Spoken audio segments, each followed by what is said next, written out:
Okay, one of the most intriguing stories in the Chumash, in the book of Midrash specifically, is the story of Korach and his dispute with Moshe. Korach is the one who comes and says, "Enough, you Moshe, you chose to be the leader. You took authority for yourself with no mandate. Enough. We want equality. We want the people. We want everybody should share the burden, and there should be democracy, etc., etc." Now, the main problem of this dispute, and that's why Moshe gets very angry, is that they're not questioning him; they're questioning God, because they already witnessed the process of revelation. They had this prophecy on Har Sinai, where they all, according to the Chumash, felt that they communicate with God. That's one reason. But the other reason is that they came with the claim that they want equality for all. But when Moshe said, "Okay, so let's see which one of the 250 people that are questioning my leadership, which one will be the chosen one?" So he said, "Bring your frankincense, your incense, and sacrifice it in front of God, and God will show you who is the chosen one."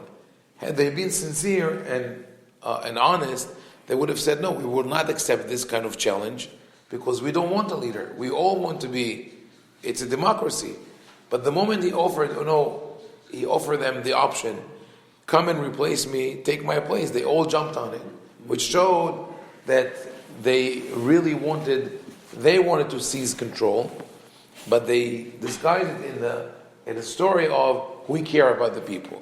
That's why Moshe is angry. So this is the gist of the story in the Torah. So, but the rabbis were really fascinated with the story and added a lot of textual background to think what was going on behind the scenes. Because when we look at the dialogue of what the Torah says, it's a very, very concise dialogue. The people come and tell Moshe, "Why do you assume authority over us?" Moshe says to Hashem, "I have never abused my power. I've never taken anything from anyone or bribed anyone." They, in response, say, "We don't want to talk to you because you haven't offered us anything. You said you're going to bring us to the land of milk and honey. You didn't bring us there. You didn't give us fields and vineyards and houses, so we don't want to talk to you." They are hinting to him that if they can broker a deal. If you offer to us, the leaders of the rebellion, houses and vineyards and fields, we'll talk to you, we'll quiet people down, and everybody will benefit. And Moshe says, "I would never take a bribe, I would never accept such extortion from them." And then they have the final confrontation, where Moshe asks for a miracle, and they're being swallowed by the earth. And at that moment, they again tell him that he's taking advantage of the people, and Moshe calls them wicked people. But we don't know what were the arguments or the words that Korach used in order to incite people against Moshe. So the rabbis added that conversation. And they added the conversation for several reasons. One, because it is always relevant, unfortunately, that leaders would argue with each other, and especially in the religious world. You have this rabbi doesn't approve of that rabbi. You can't go to this synagogue. You can't eat from his food. And the list is long. We don't even want to get into that, right? So that's one reason why the Chachamim got really deep into that story of Korah and added more, embellished the story. The other thing is that they had a serious problem in their time, and we'll see it in the future Midrash. The serious problem of the Chachamim, and that we're talking about from about 100 years before the Common Era to 100 years after. So about 200 years before and after the beginning of the Common Era and close to the destruction of the temple. And the problem was that the society in Eretz Israel became fragmented. Just like we have today, ultra-Orthodox, modern Orthodox, conservative, reform, etc., all the different ultra, medium, rare Orthodox. anyone, if people come with labels, there were different sects in Israel at the time, and one of the factions that really caused problems for the rabbis. The rabbis were a rising power. I'm talking about the rabbis of the Mishnah, the sages, Hazal. They were a rising power, and what they saw was corruption on behalf of the Kohanim, the priests. The Kohanim were supposed to run the temple. They were supposed to help people, and not only to run the temple in terms of sacrifices and services. This connects to what we spoke yesterday about the Mishkan, the tabernacle, just being a distraction. The temple was never meant to be the center of religion. It was just a means for people to communicate with each other, to gather in the holidays, and to focus their thoughts as they bring sacrifices. But the Kohanim, the priests, took advantage of the people by charging for their services, by attending only to rich people and not to poor people.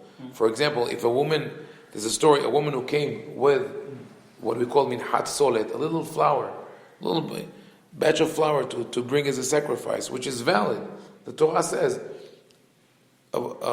if you could afford it, you bring a heifer, a young cow. If you can't, you bring 2 doves. And if you can't afford that, you bring some flour. She came to the temple. She brings her offering to the Kohen. He starts laughing. He says, what am I going to eat from that? I'm going to burn it. What am I going to make? A donut from that? She says, "Maish bazel le'echol, maish bazel le'akriv," and she goes home crying. Meanwhile, the guy comes with a big cow. So, great. Let me take care of you because I'm going to take, the hind quarters and part of the head and the inner parts, and then they would take the hides of the sacrifice for themselves and would pay to get the position. So it's a whole system of corruption, of definitely not a spiritual leadership that you would aspire for. And on top of all that, because the priests became the elite in terms of the their financial situation, they also were closer to the Greek government, and they became Hellenizers. So they, in the morning or whenever it was, went to the temple, to the Bet HaMikdash to do sacrifices, and in the afternoon went to the gym, not to the JCC gym. This is okay. They went to the gymnasium where people would wrestle naked, and later on they would engage in whatever other types of idolatry or close to idolatry rites the people had. And the rabbis were very concerned about them, trying to change the situation. However, the rabbis were not always free to speak, because the Kohanim, the priests, are friendly with the government. If you criticize them, you criticize the government. The government is going to come after you. So in many cases, the rabbis had to speak in encoded messages. And one of these encoded messages was directed at Korah. So what the rabbis did was this: they took the image of Korah and gave it a twist. And before they give the drasha, they tell people, listen, they sort of like either they say it clearly or indirectly, but they say, listen, the story we're going to tell you now, in the Torah story, Korah is the bad guy, and Moshe and Aaron are the good guys. But we're now going to use Korah as a mouthpiece to criticize the Kohanim, who are the bad guys. That's a double twist. This way they were protected from the government. So what do they say about Korah? That's interesting. There are 2 stories that we're going to analyze. One of the stories is this: בשעה שאמר הקדוש ברוך הוא למשה, קח את הלווים מתוך בני ישראל ותיארת אותם, והעביר אותה על כל בשרם, מיד עשה כך לקורח. So when Moshe said, when Hashem told Moshe, take the Levim, in order to purify them, they have to completely shave their body, because that was in the Torah, shaving your whole body shows rebirth. It's like, a newborn baby. You remove away the sort of external cover, then you go to the mikveh, and you're a new person. So someone who had leprosy, tzaraat, would have to do it first. Someone who had a sexual disease, gonorrhea or syphilis, has to do that also before declared tahor. And the same thing with the Leviim. In order to sort of emerge from their state of impurity that they had in Egypt, now they have to shave their whole body. So the Midrash says that Korah went around to visit people. He goes tent to tent. He works the room, as they say, right? He goes and visits all the tents. And people look at him and says, "Who are you?" They don't recognize him because he shaved his hair, his eyebrows, his whole body. They don't know who he is. He says, "I'm Korah. Look what Moshe did to me. Look what he did to me." And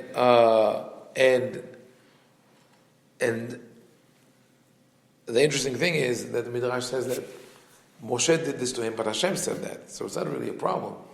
But this is how the Midrash says it. Then Korah complains about other things. He says, look at Moshe is the high priest. Sorry, Moshe is the king. His brother is the high priest. His children are the second in command, the high priests. He says, not only that, netaluni beyadai ve'raglai, vayu menifim oti v'omrim li ata tahor. Not only Moshe did that, he raised me up in the air, or Aharon raised me up in the air with holding my feet and hands, and said, "You are pure."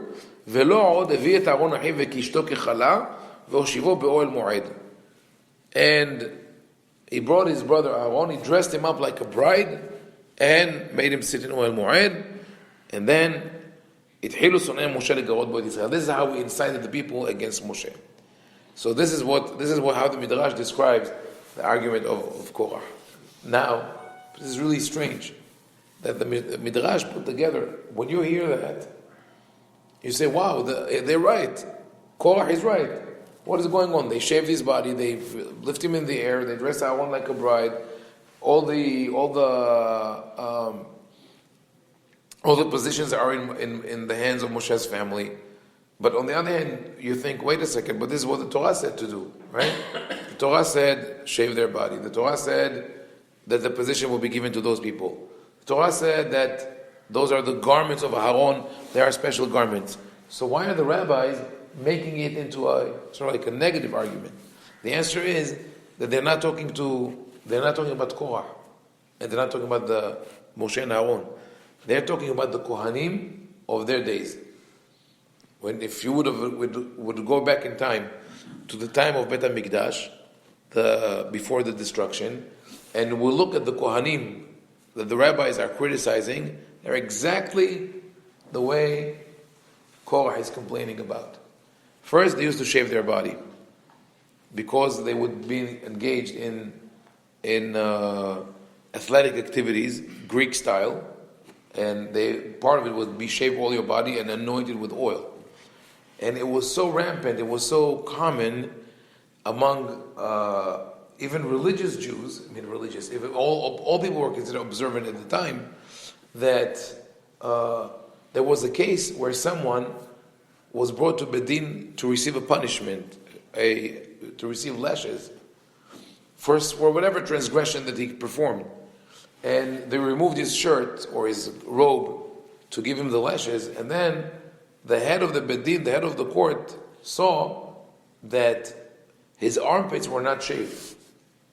He said, "Oh, leave him alone. He's an observant guy. He's one of us." You realize, meaning that it was so common that even the observant people would shave their body. So for the head of the court, for the judge to see that this guy did not shave his armpits, oh, he's a tzaddik, he's a righteous guy. This is one. So they did shave their body. Second, they when we talk about kishto kechala, that Aaron was dressed as a bride, this was the way the Kohanim used to dress. The high priests, who would pay a very high price to get the position, used it to flaunt their wealth, to show everybody how wealthy they are. They say that the original price of the garments of the Kohen Gadol for the high holidays were either 800 or 1,000 dinar, like a huge amount of money. But some Kohanim would do their own thing, because that was from public funds. But they would do their own thing for double or triple the price. And one of them, who happens to be a righteous man, Elazar ben Harsom, was given a gift by his mother. She made it for him. And it was worth 10,000 golden coins. Meaning it's like 10 times the regular garment of the Kohen Gadol, which is already expensive to begin with. But his brothers, or meaning the other Kohanim, his colleagues, didn't let him wear it because it was so fine that it was transparent. They could shaya besaro nira mitocha. So here's the second element. We see that the Kohanim at the time are engaged in athletic activities and shave their body, and also they dress in a way that is too extravagant and not appropriate. And that is what Korah, the fictitious Korah, is complaining about. Third thing, and that was really when I read through all this, I did some research to try to find out how is lifting someone up in the air related, if everything has to do with Greek culture.